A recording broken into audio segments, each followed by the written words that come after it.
আপনাকে যদি দেখান নাই, আপনারা যদি এটা করেন তাহলে আপনাদের মধ্যে আমাদের আস্থা কি থাকবে? করেন শুরু করবে, আর ওই জায়গা করে আমরা প্রতিবাদ করতে পারবো না, তা তো হতে পারে না। আজকের এই তত্ত্বাবধায়ক সরকারের একজন উপদেষ্টা উনি বক্তব্য দিয়েছে যে রাজনীতি কর্মকর্তা এটা মত না। আমি মাননীয় প্রধান উপদেষ্টাকে বলতে চাই, আপনি এটা বিশ্লেষণ করতে হবে যে এটা যে আপনার বক্তব্য কিনা।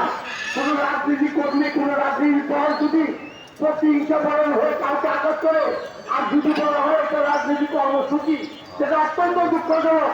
আমি সেই দুঃখ নিন্দা জ্ঞাপন করছি এবং